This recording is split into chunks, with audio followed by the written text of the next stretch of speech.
ইউক্রেনের পেছনে রয়েছে ন্যাটোর সব 32টা দেশ। উত্তর কোরিয়ার সৈন্যরা এখন রাশিয়াতে আসছে যুদ্ধ অভিজ্ঞতা নেওয়ার জন্য। যে ভারতের সঙ্গে সরাসরি রেল যোগাযোগের কথা ভাবছে রাশিয়া। ইরানিরাও কাউন্টার 8,500 হামলার মতো চালিয়েছে। বাছাই করা ন্যায় বিচার মেনে নিতে পারি না।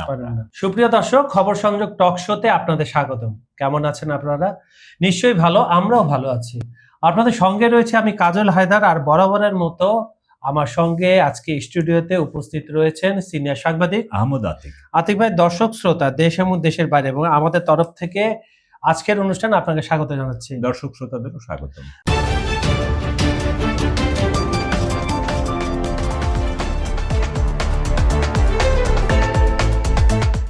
দর্শক শ্রোতাদের কথা যেহেতু এসে পড়েছে, আমি একটু ইউটিউব এবং ফেসবুকে আমাদের যে অগণিত দর্শক শ্রোতা দেশ এবং দেশের বাইরে থেকে কমেন্ট করেন, তাদের কথাটা একটু শুনে আসি। ইউটিউবের প্রথম আমি কমেন্টগুলো পড়ছি। মুসলিম মিয়া লিখছেন, থ্যাঙ্কস, আপনাকে ধন্যবাদ। মঞ্জুরুল ইসলাম লিখছেন, অপেক্ষায় থাকি আপনাদের অনুষ্ঠান। আমরা অপেক্ষায় থাকি, আপনারা আমাদের অনুষ্ঠান দেখবেন, লাইক কমেন্ট আর শেয়ার করবেন। শাহিন খান লিখছেন, ভাই গ্রামে তো কারেন্ট যায় না। আচ্ছা, আপনি যে কালকে বলছেন এটা আসলে ধন্যবাদ আপনাকে। যাক, আপনার গ্রামের নামটা লিখলে আরো ভালো হতো। মাসুদ লিখছেন, আপনাদের খবর শুনলে আলাদা একটা শান্তি লাগে, দোয়া ও ভালোবাসা আপনাদের জন্য নরসিংদী থেকে দেখছেন। উনি আমাদের একজন রেগুলার ভিউয়ার্স, আমাদের লাইভে থাকেন, আমাদের ভিডিওগুলো দেখেন। ধন্যবাদ আপনাকে মাসুদ ভাই। রুল আমিন লিখছেন, কংগ্রাচুলেশন, ধন্যবাদ আপনাকেও, কংগ্রাচুলেশন আমাদের সাথে থাকার জন্য। এমডি আলম লিখছেন, বাস্তবসম্মত গঠনমূলক আলোচনা, পাবনা থেকে বলছে। পাবনাবাসীদের আমাদের তরফ থেকে শুভেচ্ছা। হোসনে আরা লিখছেন, ওনার আসলে হোসনে আরা আইডি, ওনার নাম হচ্ছেন হেলাল উদ্দিন জমিরি, উনি টেকনাফ উপজেলা কক্সবাজার থেকে দেখেন। দুই ভাইকে সালাম, ভারত ও পাকিস্তানের কিছু কিছু সংবাদ প্রচার করলে খুশি হব। আমরা পাকিস্তানের প্রায় করে থাকি, ভারত করবো ইনশাল্লাহ। ধন্যবাদ আপনাকে। ফেসবুক দর্শক শ্রোতাদের মধ্যে প্রথম দর্শক হচ্ছেন ফজল মিয়া, উনি লিখছেন, সুনামগঞ্জ থেকে আপনাদের আলোচনা দেখি, ভালো লাগে, ধন্যবাদ আপনাকে। রবিউল ইসলাম লিখছেন, আসসালামু আলাইকুম, আমি যশোর থেকে দেখছি, আপনাদের আলোচনা অনেক ভালো, ধন্যবাদ আপনাকে। এমনি আশরাফুল মুর্শিদাবাদ ইন্ডিয়া থেকে দেখছেন, ধন্যবাদ, আমাদের ভারতের এক বন্ধু, উনি ওখান থেকে দেখেন। গিয়াসউদ্দিন ব্যাপারী লিখছেন, সৌদি, তুরস্ক, পাকিস্তান মিলে যে জোট হচ্ছে তার ভবিষ্যৎ কি? আতিক ভাইয়ের কাছে এই প্রশ্নটি সহ আমার ধন্যবাদ রইল। গতকাল উনি বলেছেন, তারপরে আজকে অনুষ্ঠান চলাকালে উনি ছোট্ট করে বলে দিবেন। মুসা আব্দুর রহমান, উনি আমাদের লাভ দিয়েছেন, ধন্যবাদ আপনাকে। এই ছিল আজকে দর্শক, আরো ছিল কিন্তু আমাদের সময় অল্প, আমাদের সময় আসলে নিউজ রিসার্চ করতে চলে গেছে। আমরা একটু ইরান প্রসঙ্গে জানতে যাচ্ছি আতিক ভাই। সর্বশেষ আপনার কাছে ট্রাম্প স্থল অভিযান, তারপরে ইয়েমেন, ইরানের সর্বোচ্চ নেতা পেজেশকিয়ান সাক্ষাৎ, আর কি রয়েছে আপনার কাছে? তারপর আমরা ভারত রাশিয়া। আসলে আজকের অনুষ্ঠানের শুরুতেই আমরা শোক প্রকাশ করতে চাই সৌদি আরবের রিয়াদে একটি সোফা কারখানায় অগ্নিকাণ্ডের দুর্ঘটনায় সেখানে 16 জন বাংলাদেশি। আচ্ছা, একটু বলে দিই, যারা কমেন্টে আপনারা করতে পারেন, আপনাদের পরিচিত জন, আপনাদের ছেলে মেয়ে বা যারা রেজাল্ট কি করেছে আমাদেরকে জানালে আমরা সেটা আগামী কালকে কমেন্টসে পড়বো। আতিক ভাই, যাক, এখন আমরা যথারীতি আজকে অনুষ্ঠানের শুরুতে মধ্যপ্রাচ্যের চেয়ে আমরা রাশিয়ার দিকে একটু আগাই। রাশিয়ায় আমরা সবসময় দেখতে পাই যে এই রাশিয়ার যুদ্ধ, ইউক্রেনের যুদ্ধ, এইখানে আসলে বিশ্বের ইরানের যাতনা এঙ্গেজ, ওইখানে পুরো দুনিয়া এঙ্গেজ, মানে সবচেয়ে শক্তিশালী পার্টগুলো।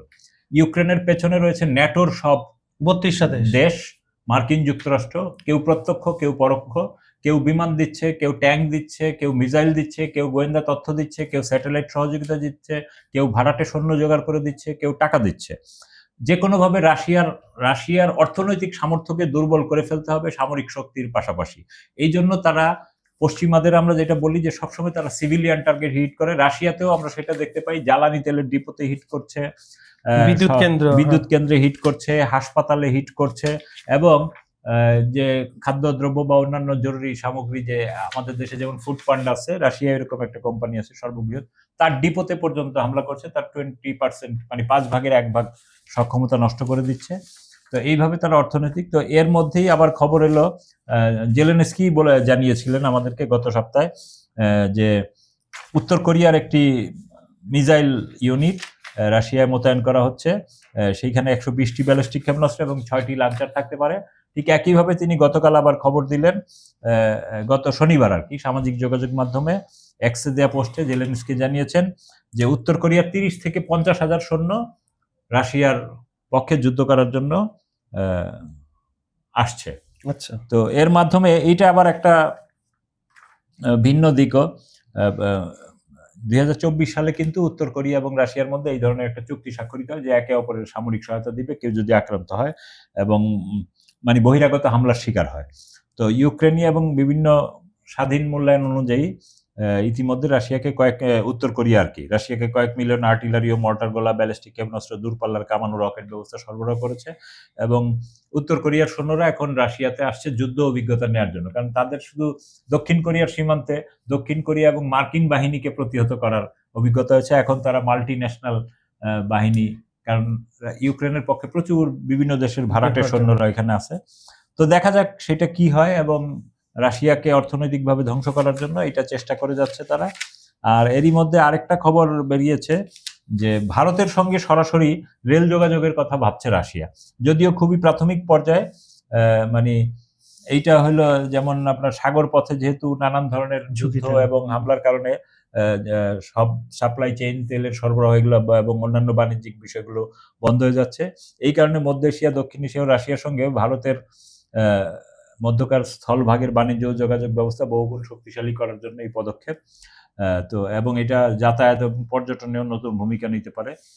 তো সেই ক্ষেত্রে আমরা দেখতে পাচ্ছি রাশিয়ানরা যে প্রাথমিকভাবে যে রুট নির্ধারণ করছে তুর্কমেনিস্তান হয়ে, ইরান হয়ে, আফগানিস্তান হয়ে এবং পাকিস্তান হয়ে ভারতে পৌঁছবে। কিন্তু এই জায়গায় কিন্তু একটা জটিলতা আছে। আপনারা জানেন যে পাকিস্তানের কোনো বিমানও ভারতে যায় না, ভারতের উপর দিয়ে যায় না, আবার ভারতের উপর দিয়ে কোনো পাকিস্তানি বিমান যায় না। উভয় দেশের মধ্যে সবসময় একটা যুদ্ধাবস্থা লেগেই থাকে। কখনো তারা, এবং তাদের শুধু এই ভারতের কারণেই আমরা সার্ক নামক সংস্থাটিকেও মরে যেতে দেখেছি। দক্ষিণ এশিয়ার মানুষের একটা স্বপ্ন ছিল। আমাদের মরহুম প্রেসিডেন্ট, শহীদ প্রেসিডেন্ট জিয়াউর রহমান যেই সংস্থাটি তৈরি করেছিলেন, ভারতকে গলা টিপে মেরে ফেলেছে।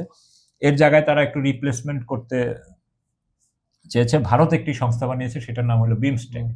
হ্যাঁ, তো যদিও বিমস্টেক, এখনকার গভর্নমেন্ট বিমস্টেককে খুব একটা গুরুত্ব দিচ্ছে না, এটা একটা বিষয়। ভারত সবসময় চায় বিমস্টেক এগিয়ে থাকুক, আর বাংলাদেশ এবং পাকিস্তান এরা চায় সার্ক পুনর্জীবিত হোক। যেহেতু জেনারেল জিয়াউর রহমান সার্কের স্বপ্নদ্রষ্টা, এই কারণে জেনারেল তারেক রহমানও এটার প্রতি খুব উৎসাহী। আর এইদিকে আমরা আরো কিছু জিনিস দেখতে পাই।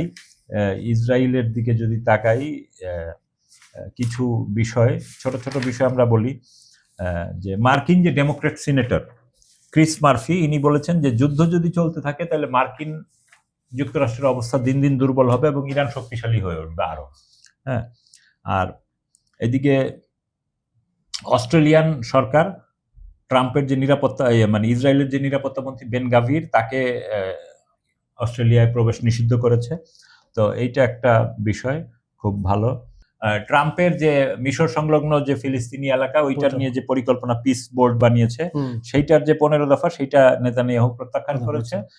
কারণ তারা বলছে যে না, তারা কোনো সেনা সেখান থেকে প্রত্যাহার করবে না।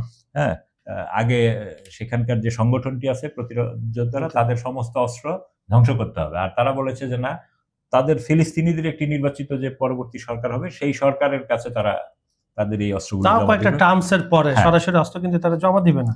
তো এই অবস্থার মধ্যে চলছে। তার মধ্যে আরো একটি খবর হলো আপনার সিরিয়ায় কিন্তু ইসলামিক প্রতিরোধ যোদ্ধা আছে, যেটা আমরা জানতাম না। তারা হলো ইসলামিক প্রতিরোধ ফ্রন্ট। তারা সিরিয়ার, আপনি জানেন যে সিরিয়ার যে রাজধানী দামেস্কের প্রায় 20 কিলোমিটার কাছাকাছি ইসরায়েলি বাহিনী দখল করে নিয়েছে। সিরিয়ার বিস্তীর্ণ অঞ্চল, এইটা নিয়ে সিরিয়ার সরকার কোনো কথা বলে না।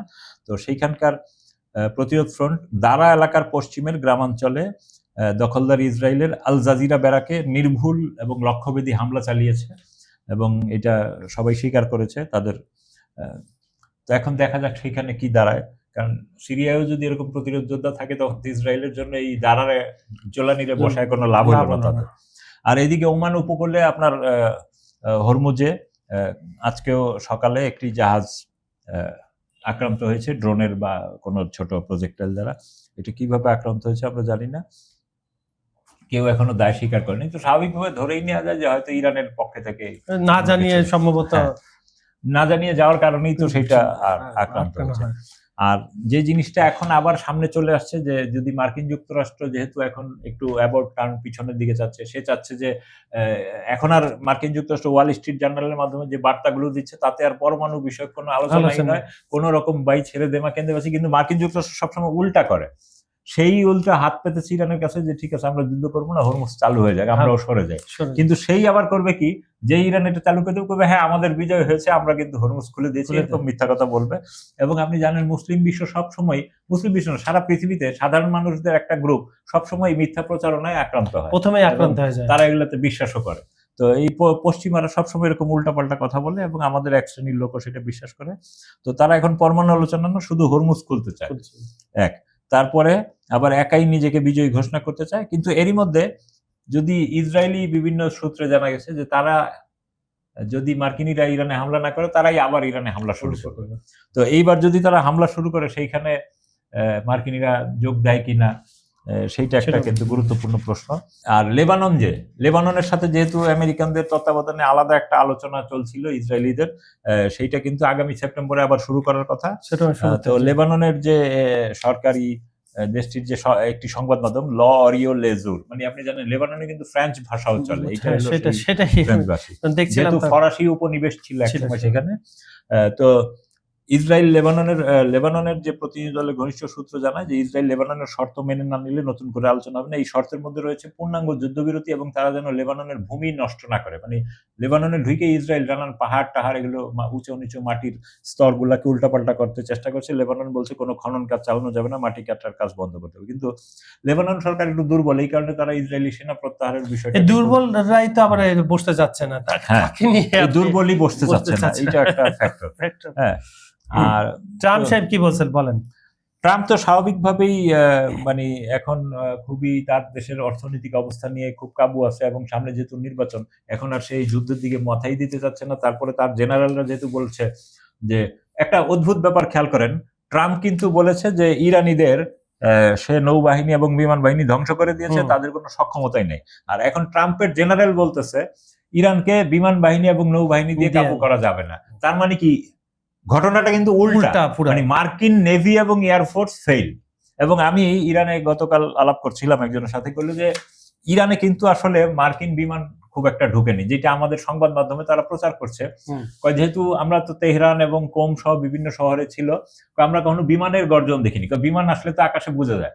তারা ওই দূর থেকে কিন্তু মিসাইল মেরেই, কারণ তারা জানে যে ইরানের আকাশে এক দুইবার একটু বিমান টিমান ধরছে, যেটাই ঢুকছে ওইটাই পড়ে গেছে। তার মানে ইরানের যে বিমান প্রতিরক্ষা ব্যবস্থা সেটা অনেক শক্তিশালী, যেটা প্রচারণা যুদ্ধের মাধ্যমে মার্কিনীরা এগিয়ে যাচ্ছে। কিন্তু আসলে কিন্তু বাস্তবতা ভিন্ন। ক্ষয়ক্ষতি তো হচ্ছেই, কিন্তু মার্কিন বিমান ইরানের আকাশে যাচ্ছে না, তারা ওই নানান ধরনের মিসাইল টিজাইল মেরে, যার ফলে মানে মার্কিন সূত্রগুলাই বলছে যে তারা 15,000 টার্গেটে ক্ষেপণাস্ত্র হামলা করেছে। তো 15,000 টার্গেটে যদি তারা ক্ষেপণাস্ত্র হামলা করে, তাহলে একাধিক যদি দুইটাও যদি করে, তাহলে 15 দোকানে 30,000 তাদের মিসাইল শেষ, এক। তারপরে দুই হলো ইরানিরাও কাউন্টার 8,500 হামলার মতো চালিয়েছে। তো যদি 8,500 হামলা চালায়, ইরানি এক একটা মিসাইলকে ঠেকাইতে তাদের ইন্টারসেপ্টর 3টা-4টা মিনিমাম 3টা খরচ করে, তাইলে 24,000 শেষ, 8,000 আরো তো হিসাবের বাইরে আছে, মানে প্রায় 60 থেকে 70,000 মিসাইল আমেরিকার শেষ। যার ফলে আমেরিকার এখন মিসাইল শর্টেজটা খুব মারাত্মক। মানে এটা তারা প্রকাশিত হিসাবে, আর অপ্রকাশিত হিসাবে তো আরো বেশি হতে পারে, সেটা আমরা জানি না। তো এই অবস্থায় কিন্তু মার্কিন জেনারেলের বক্তব্য অনুযায়ী কিন্তু বোঝাই যাচ্ছে মার্কিনীরা স্থল হামলার একটা চিন্তা ভাবনা করছে। এবং তার যে জয়েন্ট স্টাফ যে জেনারেল ড্যান কেইন, উনি কিন্তু এই কথাটা বলেছেন যে স্থল হামলা ছাড়া আর কোনো, মানে বিমান হামলা বা নৌ হামলা এগুলা দিয়ে কোনো চলবে না। তো অপরদিকে যে ইরানি যে একটি বাহিনীর কমান্ডার ব্রিগেডিয়ার জেনারেল আলী জাহান শাহী, ইনি বলেছেন ইরানের সেনাবাহিনী স্থলবাহিনী পূর্ণ যুদ্ধ প্রস্তুতি বজায় রেখেছে।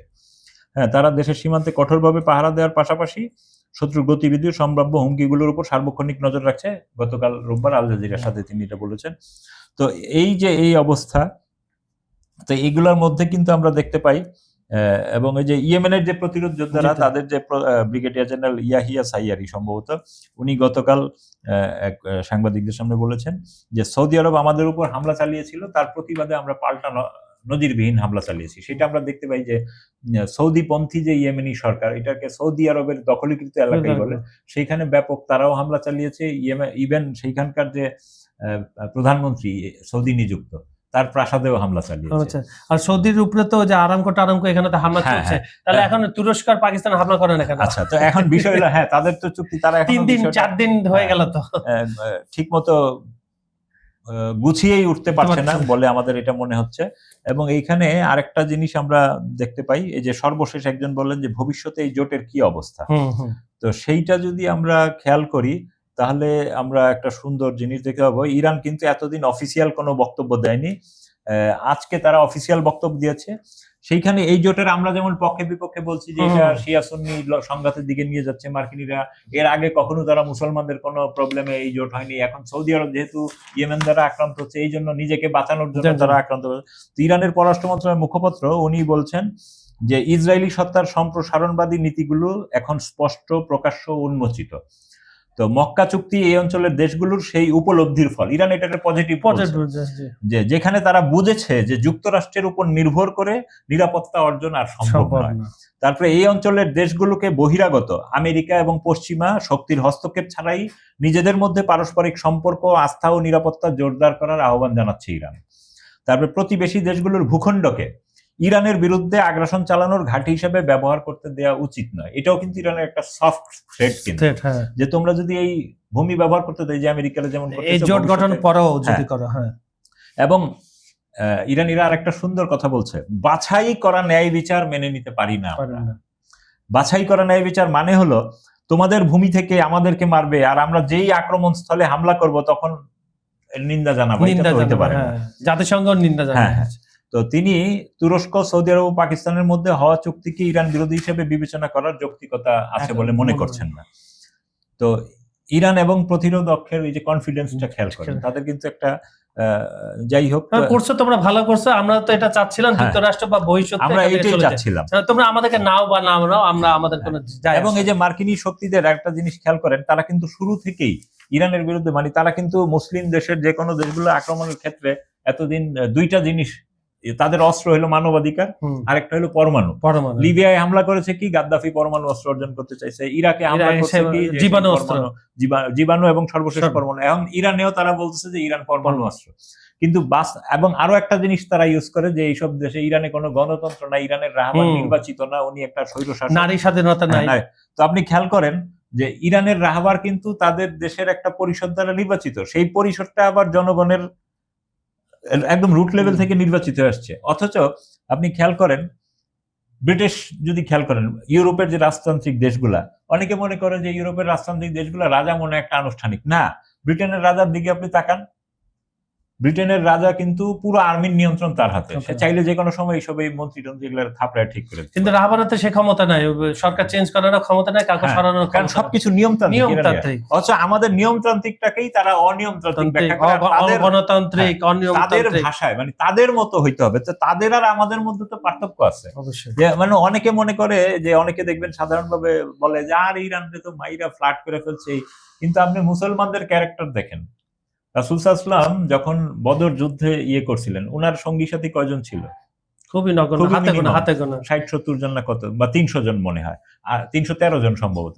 আর তাদের ওখানে ছিল হাজার হাজার। তো তাদের বিরুদ্ধে তো এই লোকগুলা জয়ী হয়েছে। তো মুসলমানরা তো ওই ফরম্যাটে চলে, তারা তো ওই ওয়েস্টের দেখানো ফরম্যাটে, যে তোমার এত কামান, আমার এত কামান। ভিয়েতনাম যুদ্ধেই আপনি দেখেন, জেনারেল গিয়াব ভিয়েতনাম যুদ্ধের যে অধিনায়ক ছিল, উনারে একবার ওই মার্কিন টাইম ম্যাগাজিন সম্ভবত তারা সাক্ষাৎকার নিছিল, সম্ভবত ওরিয়ানা ফালাচি, ইটালির একজন বিখ্যাত নাগরিক সাংবাদিক।